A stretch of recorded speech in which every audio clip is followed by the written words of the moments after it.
I pledge allegiance to the flag of the United States of America and to the republic for which it stands, one nation, under God, indivisible, with liberty and justice for all. Welcome. Let the roll reflect. We do have a quorum with an absentee of Council Member House. Tonight, we have a couple presentations, and first off, Kristy Barse with our Chamber of Commerce and Tourism Bureau will give us an update and provide us with an annual report. Yes. Welcome, Kristy. Thank you very much. Good evening, Council and Mayor. I'm here to just give a brief update of tourism in Hastings for the last year.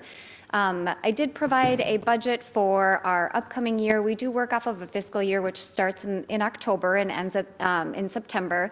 So as we go through some of those numbers, just keep that in mind. I did want to start out, so Explore Minnesota released a spring and summer report here in early October of the state of tourism across Minnesota. And there are a couple things to highlight.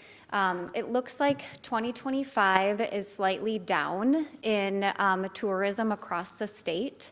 Some key areas are air travel. It's slightly down in people traveling to visit Minnesota. Tourism from Canada is down, and we are hearing from tourism-based businesses that 51% of them are showing a decrease in sales from the spring and summer reports. So I did want to highlight that just as we compare some of our numbers here in Hastings. This is the breakdown of the survey for tourism-based businesses. As you can see, spring, summer season, 51 reported that their businesses were down. 30 said that it was up, and 21 reported that it was staying the same. So not major numbers, but something to just be aware of. And I thought that this was interesting because we at the Chamber are starting to hear reports from our tourism-based businesses that they are seeing a slight downturn in their sales, particularly with retail, and they're attributing that to the economy. It seems that people are being a bit more tight with their budget, still willing to pay for experiences, but may be a bit reluctant to be shopping like they used to. So just something to keep in mind. The report also said that 2024 had an uptick, which would be consistent from what we had seen in our businesses, but 2025 is starting to trend downwards. So just a little overview of who we are. We do have a tourism committee that meets every other month.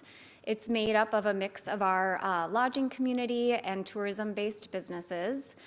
So you can see all of those listed there. It's really hard for us to get a group photo, so that's the most recent one. And I did want to highlight that we have hired a new tourism coordinator. Her name is Ray Erbach, and she will start with us on the 29th. Ray has a lot of experience in marketing, a ton of experience in the hospitality industry. She is not from Hastings, and I was really impressed with her view of Hastings in her interview, so I think she's gonna have a great perspective for us. It's a part-time role, and we are really gonna have her focus on our social media and our website itineraries, so that is gonna be her key focus. Dave Youngren is still gonna be volunteering for us and doing the step-on tours.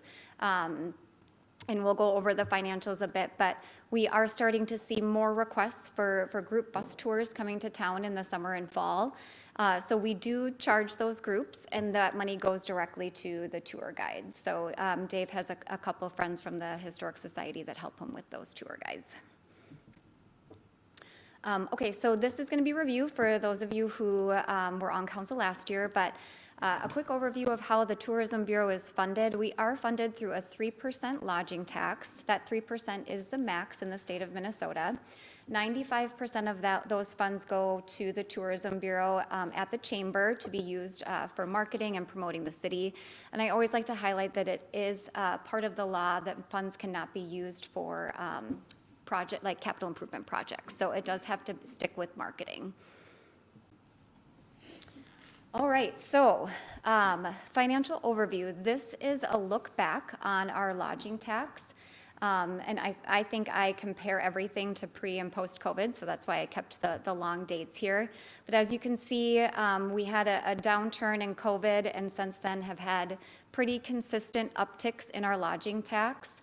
Last year, when I was here to report, we had a 30% increase in our lodging tax from 2022 and 2023 to 2023 and 2024. And this year shows pretty similar trends. So we're at about a 28.5% increase in our lodging tax over last year. Our budget is made up of these categories. So we have in the yellow is our operations, which covers our staff time and rent and everything we need to operate the Tourism Bureau.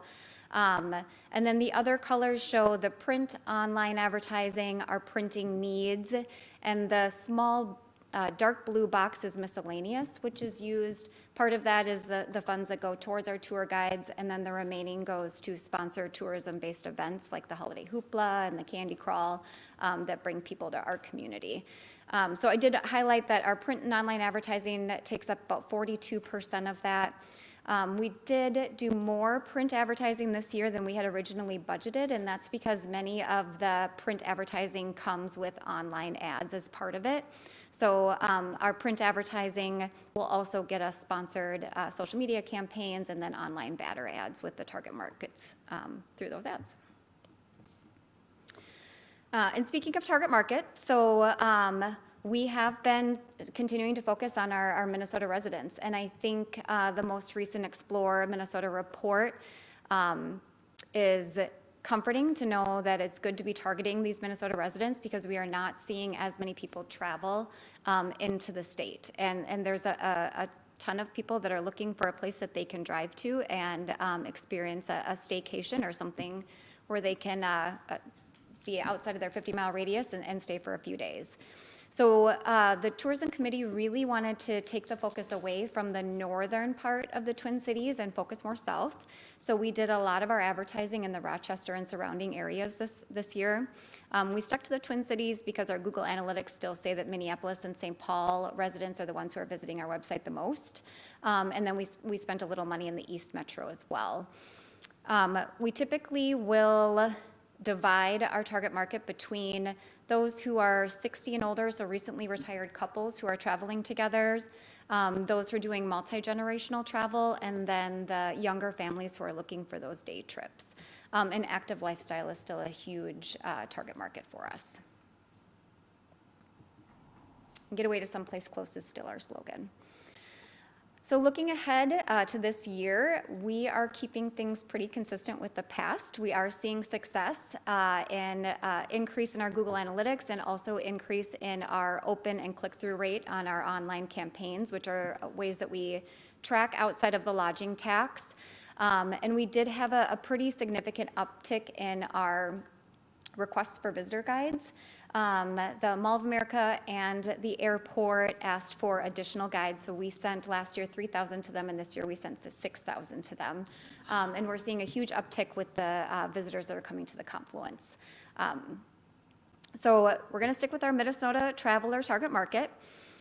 We will be doing our seasonal targeted online campaigns like we've done in the past.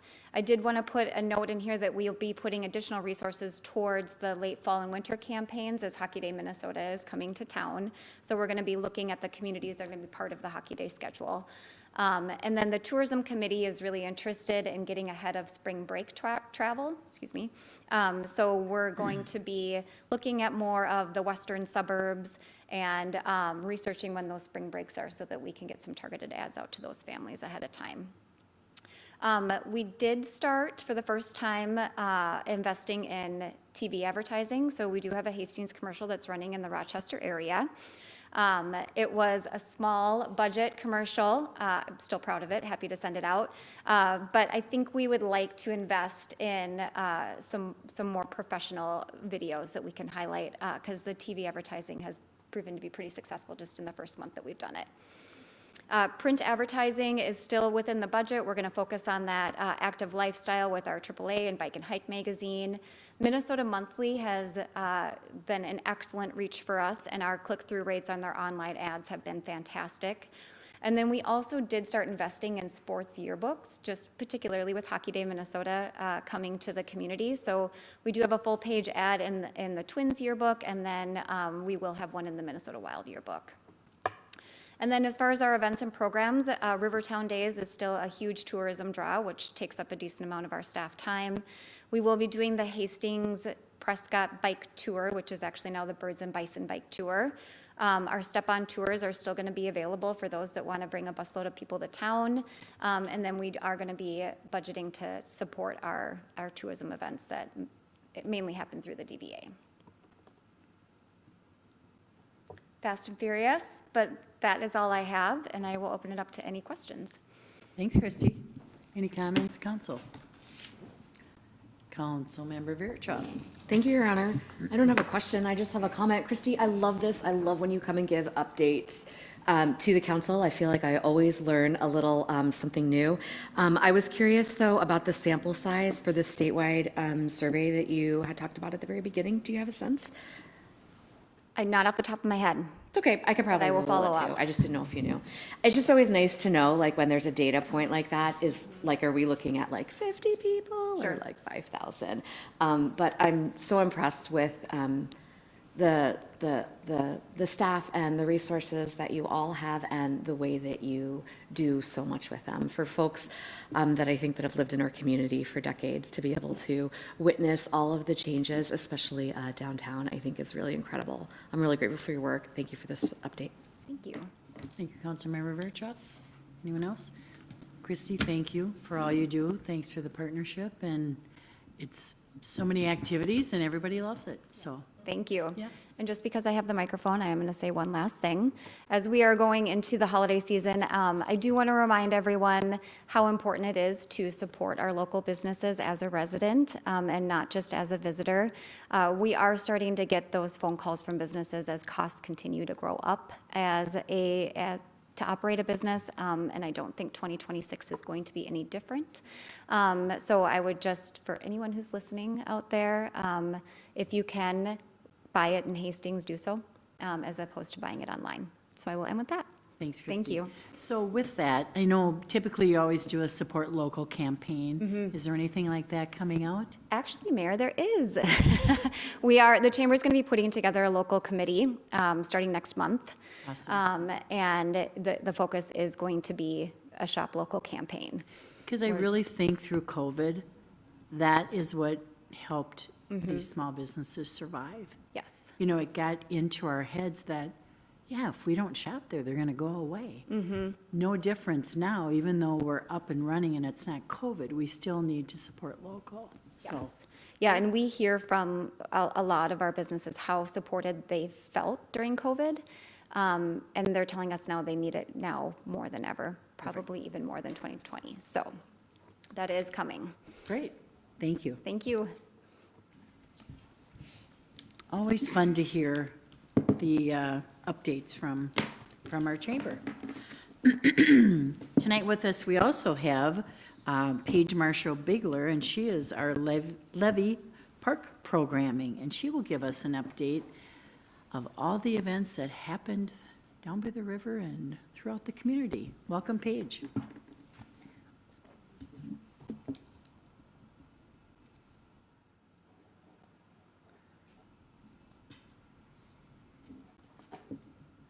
All right, Kristy and I were actually just talking about this formatting on Canva, so just be patient with me here.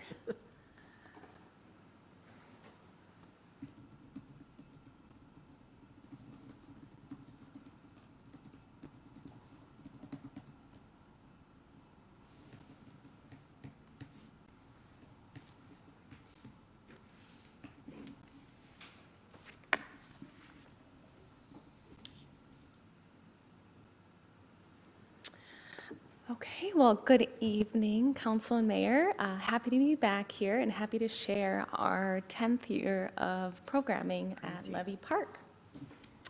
We just wrapped up in September.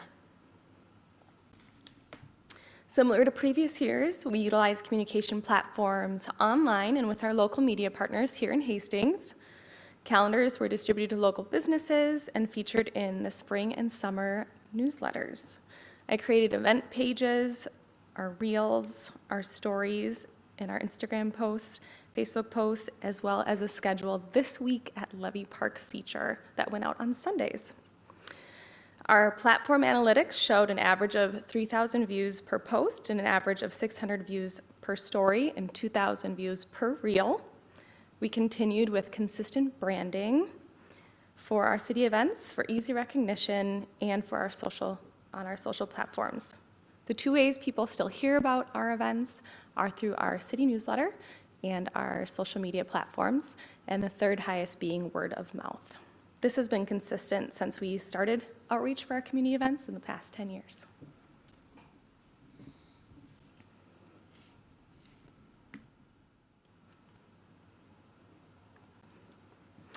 Our attendance was just shy of 10,000 people this year. We scheduled 28 programs and events, and we were able to hold 23 due to weather. Attendance averaged 430 people per event compared to 2024, when we scheduled 28 events and canceled 7 due to weather, averaging 315 people per event. Attendance varies depending on the type of event as well as weather. So as you all experienced with me, the storms resulted in cancellation for our events, some of our events. Light rain, we can usually host certain events, such as our story time in the park events under the pavilion. Those are typically under 200 people per event, so that space works nicely. As well as the air quality alerts and heat advisories typically result in lower attendance, but we still see people come out and are thankful that we host the events. Based on our agreements with our vendors, we're able to reschedule some of those events for 2026 at a reduced rate or no additional cost. For example, many of our performers for our summer kickoff event will be rescheduled at no additional cost.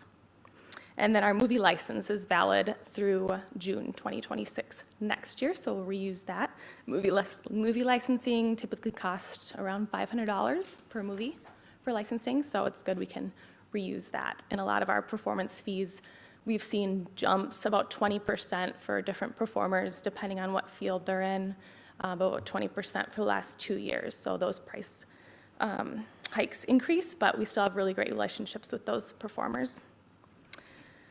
However, most bands that we work with, they're a higher caliber band, larger groups, so they do require a full payment with weather cancellation. So we do lose those funds, but we do have the opportunity to build those relationships for future years. We offered a variety of events this summer, including our expanded Comedy in the Park series, which was developed based off of our community feedback we received. We also rebranded our Music in the Park series to our Music and Market series. I worked with our economic development coordinator, Alex Menke, to redesign this event. We incorporated our Makers Market with an average of 20 vendors per event, a kids zone with activities hosted in partnership with the YMCA, Community Ed, Pleasant Hill Library, and Crossroads, and we had 3 to 4 food trucks per event each week. Our goal was to broaden our demographic of attendees and increase attendance, and based on the numbers in our weekly audience assessments, we saw a slight shift to younger families and more families and younger adults in our attendance.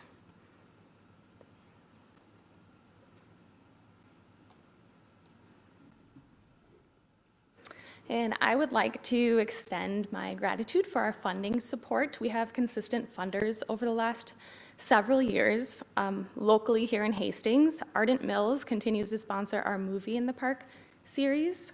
Smead Manufacturing supports our Comedy in the Park series. Dakota Electric Association contributes to our summer kickoff. And the Ruth and George Shopping Charitable Fund sponsor our Music and Market series. The events and programs at Levee Park are possible because of the generosity of numerous organizations, businesses, and individuals. We also have a lot of volunteers. I work with about 82 different organizations, businesses, well, 82 to 85, depending, we have no shows.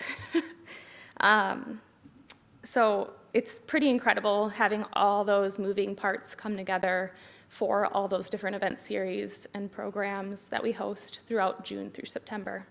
And special thank you to you, Mayor and Council, for your continued support for the past 10 years. And I'm happy to answer any questions. Thanks, Paige. Any questions, Council? Councilmember Lightfoot. Thanks, Your Honor. You know, this is always a bittersweet moment, Paige, because it does mark the end of summer. It does. So as much as we love your presentation, it reminds us that it's over. Till next spring. Till next year. Until next year. So again, what a wonderful job. I love going down there and seeing some of the same faces. I feel like we're starting to see older folks, which I love seeing that. I tell people constantly at the bank, hey, are you going down Thursday for the music? Or, I mean, I tell people constantly, because what a great free event. And I am seeing the same people over and over, but what I love about it is you know me, I'll talk to a tree stump, so I'm meeting people who don't live here, and I love that. People are coming down specifically for these events, because when you look at those numbers, my gosh, you know, it just increases every year, and word gets out, and I think the process by which, right, that we're advertising and just putting it on Facebook, people know what page to go look for it, and, you know, I'm a huge fan, absolutely love these events, and what you do is fantastic, and the community and myself really appreciate all the effort. I know I can't imagine how much work you put in to put these events on, and then rain comes and, you know, so I just want to say thank you and keep up the great work, and I can't wait till spring. Yes. Yes. Thank you. Very exciting. Thanks, Paige. Thank you, Councilmember Lightfoot. Anything else? Paige, thank you again. Great year. I love going down there. I do have a question, though. From last year to this year, the markets were every week. Yes. Did they feel that they should have been there every week?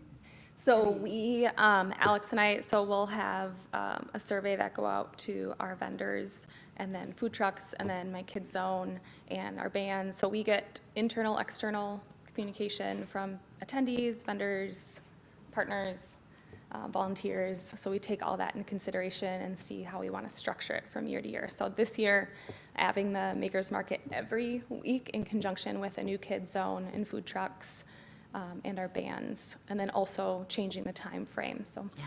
we will see. It'll be a surprise for 2026. It was just great. It was just great. Thank you for all you do, Yeah, along with Alex, too, with you.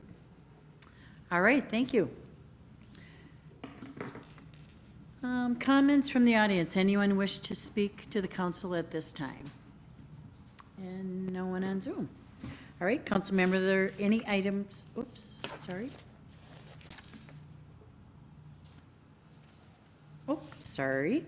Approval of minutes. Council, are there any corrections to the minutes or the meeting and the minutes from October 6th?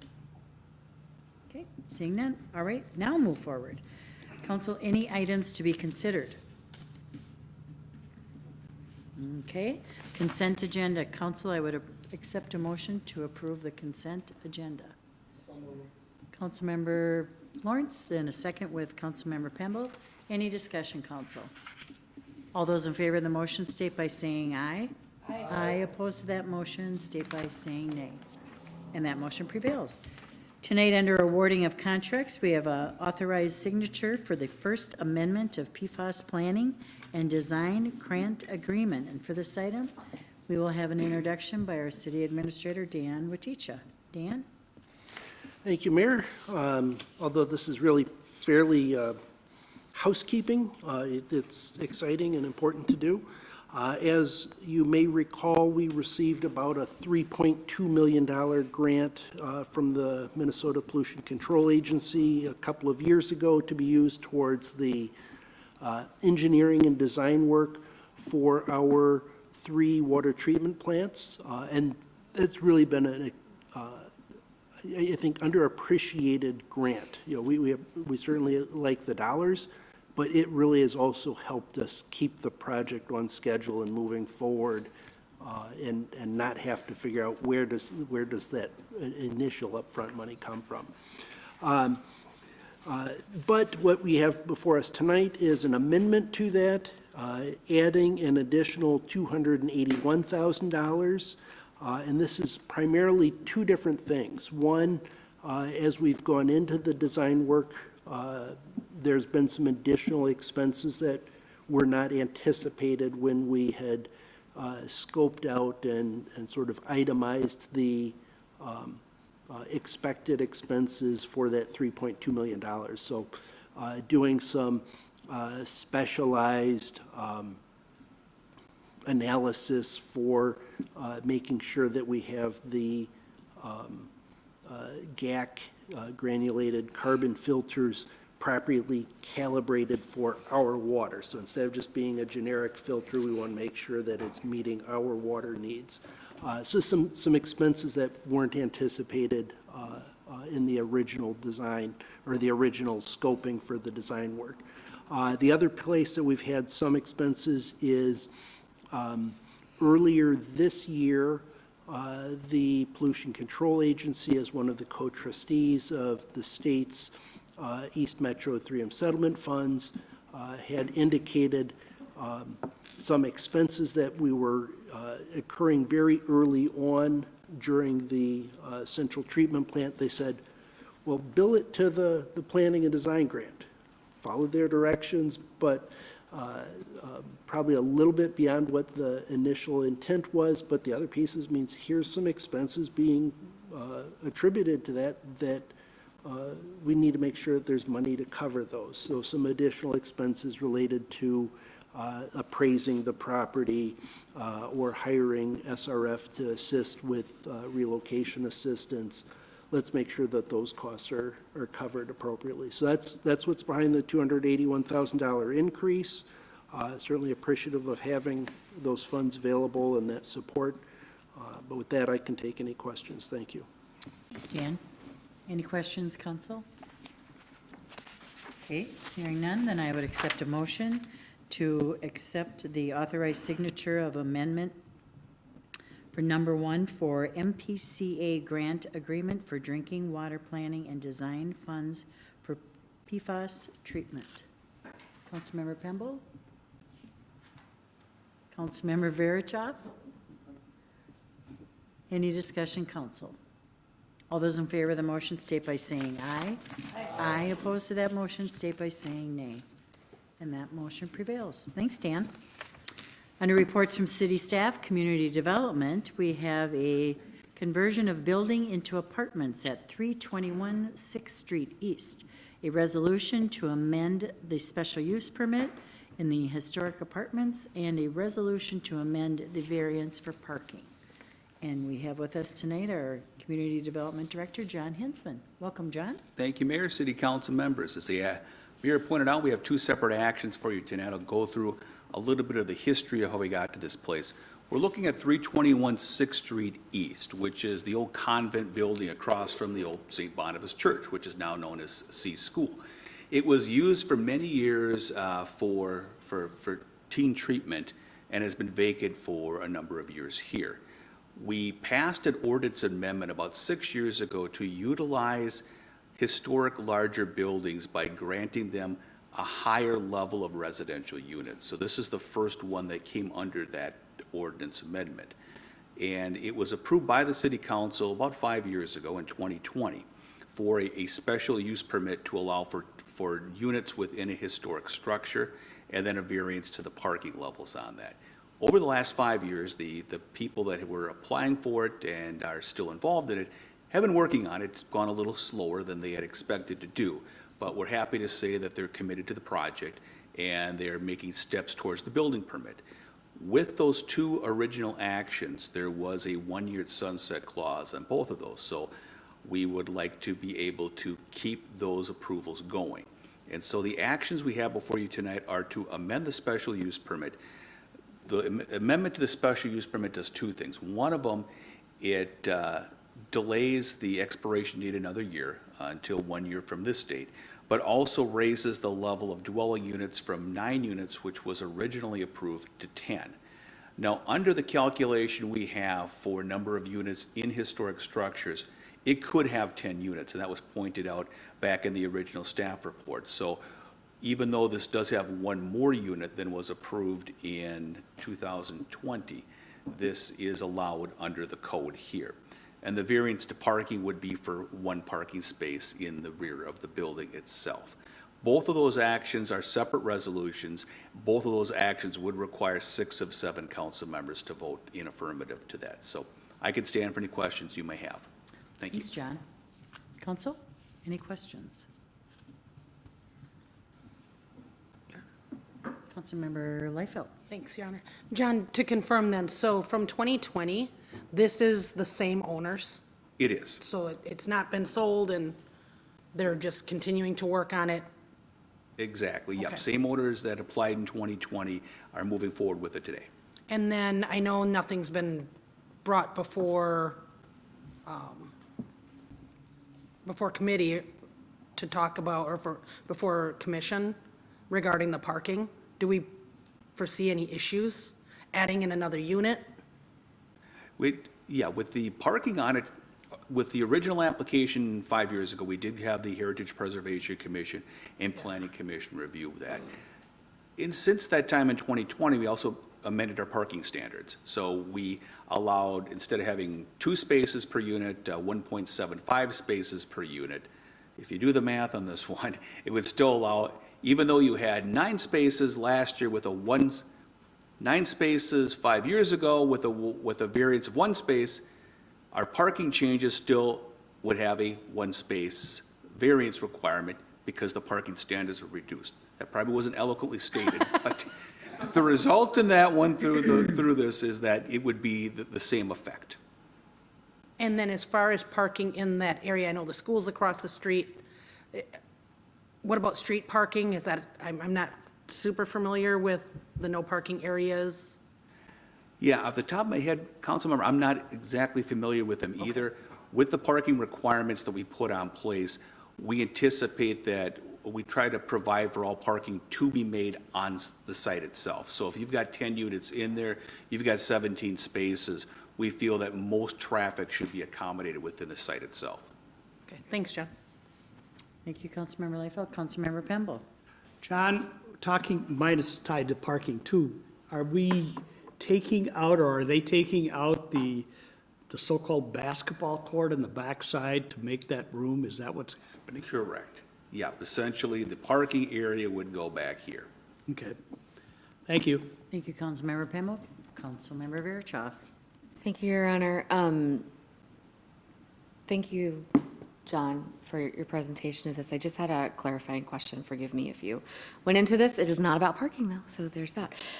So I'm supportive of this. I know that you said that this took a little bit longer, and when I actually read the resolution, we're talking about 5 years, that this last special use permit and this last time that this came before a body in terms of, so is it within the city's purview to allot any kind of, with approval of this today, is there any way to say that we would like for building and whatnot to be done at a certain time frame?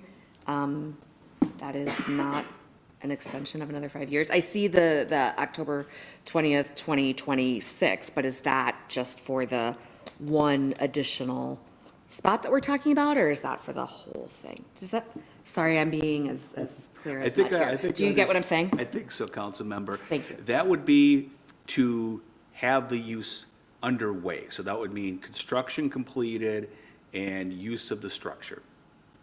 Okay. So the variance would come under that as well as the special use permit. Okay.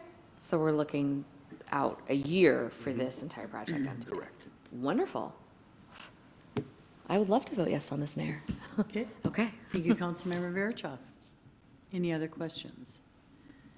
Okay, Council, then I would accept a motion to approve a resolution amending the resolution number 113020, adopting written findings of fact, conclusion, and decision of the City Council of the City of Hastings, acting as the Board of Adjustment and Appeals, granting a special use permit for historic apartments in the R2 zoning district located at 3216 6th Street East, and a resolution of the City Council of the City of Hastings granting a variance to the minimum parking standards for property located at 321 6th Street East. Councilmember Liefeld. Make a motion to amend both resolutions as stated. Thank you, Councilmember Liefeld, and a second by Councilmember Pemble. Any new or other discussion, Council? All those in favor of the motion state by saying aye. Aye. Opposed to that motion, state by saying nay. And that motion prevails. Thank you, John. Thank you. Under administration, tonight we have a resolution for the 2026 budget pre-authorizations. And Dan, you may give us your introduction. Thank you, Mayor. As you know, the budget process starts early, late spring, early summer. In September, the council approved the preliminary budget, which certainly can and will have some changes to it. The final budget is on the agenda in December, so another 6 weeks or so. As we've done the last several years, we've come to the council, staff has come to council after the preliminary budget and said, we've got a few items that if you're confident that these will be in the final version, can we start early? And those are typically because they have a long lead time. For example, ordering a squad car can take 6 to 9 months before it comes here. A new plow truck can take a year to a year and a half. So 26 budget might actually even be 27. But a matter of, because they take a long time, can we start now instead of waiting until December or even January and officially being 2026? Other times we've requested ordering because there's some cost savings. You know, the vendor has told us prices are going up January 1. Geez, let's order before January. It's not the case in front of us today, but this process the last 4 or 5 years of some pre-authorizations really has worked for the city's benefit. I'm here tonight asking for 2 pre-authorizations, one being a pair of police squad cars and the other being a replacement of a plow truck, as long as the wing and blade for the Public Works Department. Total between those items is $424,000. Would recommend, or if you're not sure about these being part of the final budget in December, we don't need a rush. But if you're confident that this will be part of the final piece, would like to start the process. Would note that do not expect any of these to actually need any money until the 2026 budget, more as a delivery item. But with that, I can certainly take questions on these items or the process. Thank you. Thanks, Dan. Councilmember Beck? Can I just have clarity, Dan? The squad cars, according to Chief Wilski, were going to be about in the 30,000s. Is that extra? Because I think 124 breaks down to 62,000 apiece. Does that include his like special cop equipment that goes on the squads?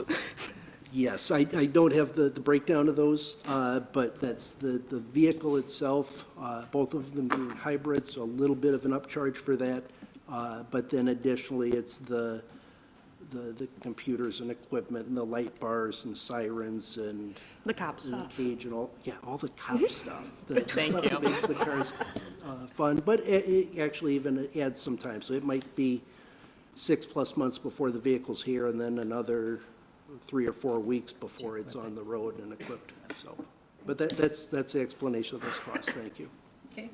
Thank you, Councilmember Beck. Councilmember Variance? Thank you, Your Honor. Thank you, Councilmember Beck, for that question. We serve on the Finance Committee together, and I was thinking of that same thing, so I'm glad to have clarification for that, and maybe next year in terms of, as we think through budgeting and finance, maybe we could get clarity around that at the time of those presentations too, that we know that there's going to be an additional charge for some of that equipment that gets put in there.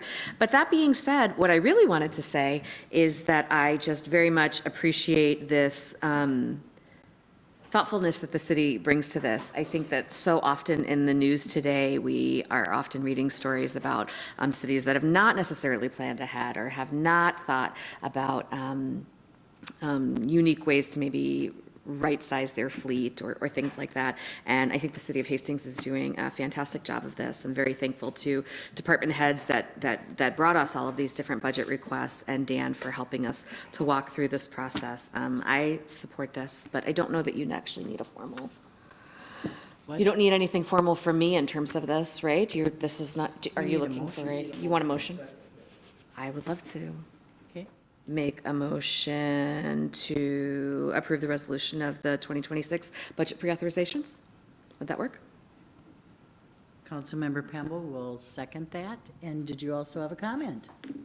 No, my only question or comment to this is now, we have currently one hybrid squad, and this will be 2 additional, because we're not getting rid of the hybrid that we currently have, right?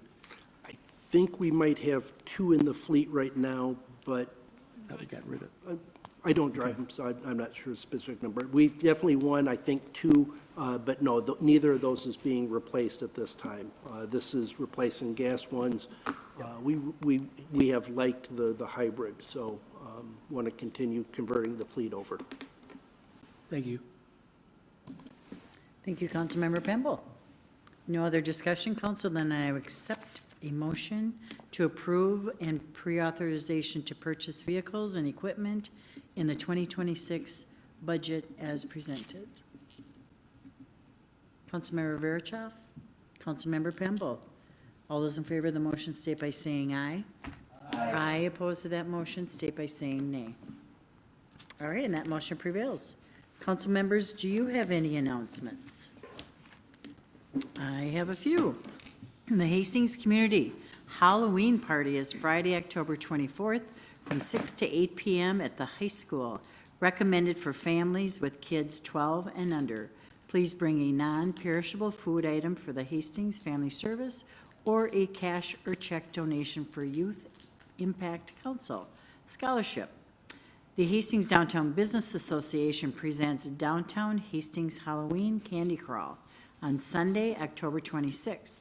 Please bring a non-perishable food item to donate to Hastings Family Service. Residents can drop off their pumpkins at the Dakota County Highway Shop in the labeled bins Saturday and Sunday, November 1st and 2nd. Painted pumpkins and pumpkins with excessive wax or another inorganic residue cannot be accepted and should go in the trash.